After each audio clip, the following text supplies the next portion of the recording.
ኑሮ በስዊድን ስዊድን በበረዶ በሀብትና በፈጠራ የታወቀች ሀገር በሰሜን አውሮፓ በስካንዲኔቪያ የምትገኝ ሀገር ናት። ከኖርዌይና ከፊንላንድ ጋር ትዋሰናለች። ዋና ከተማዋም ስቶክሆልም ይባላል። ስዊድን በበረዶማ አየር፣ በሚያማምሩ ደኖችና ሐይቆች ብቻ ሳትሆን በቴክኖሎጂ፣ በኢንዱስትሪና በፈጠራማ በዓለም የምትታወቅ ሀገር ናት።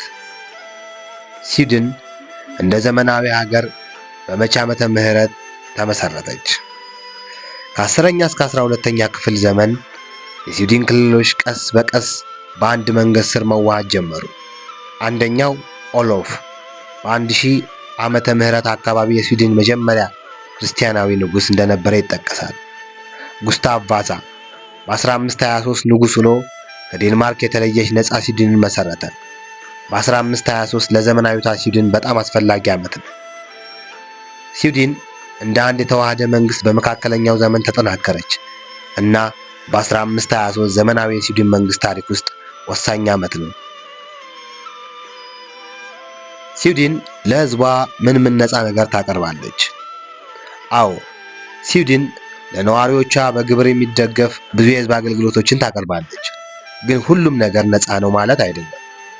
ስዊድን ለህዝቧ የምታቀርባቸው ጥቅሞች፣ 1. ትምህርት። የህዝብ ትምህርት በአብዛኛው በግብር የሚደገፍ ነው። የከፍተኛ ትምህርትም ለኢዩ ኢኢኤ ዜጎች እና በተወሰኑ ሁኔታዎች ላሉ ነዋሪዎች ክፍያ አይጠየቅበትም። ሌላው የጤና አገልግሎት፣ ለህዝቡ በከፍተኛ ደረጃ የሚደገፍ የህክምና ስርዓት አለ። ግን ብዙ የህክምና ጉብኝቶች ትንሽ ክፍያ ሊኖራቸው ይችላል። ሌላው የልጅ ድጋፍ፣ ወላጆች ለልጆቻቸው የሚያገኙት ቻይልድ አሎወንስ ባንድ ብሪንግ አለ።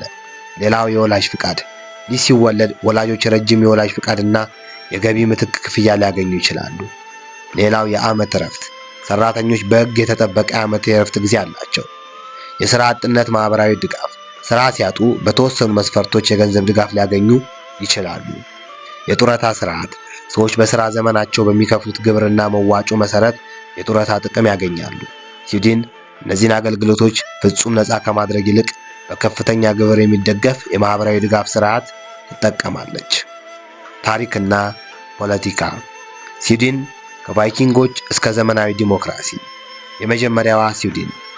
የስዊድን ታሪክ ከቫይኪንግ ዘመን በፊት ይጀምራል። በስካንዲኔቪያ የሚኖሩ የተለያዩ ህዝቦች በቀስት የራሳቸውን መንግስታት ማህበረሰቦች መሰረቱ።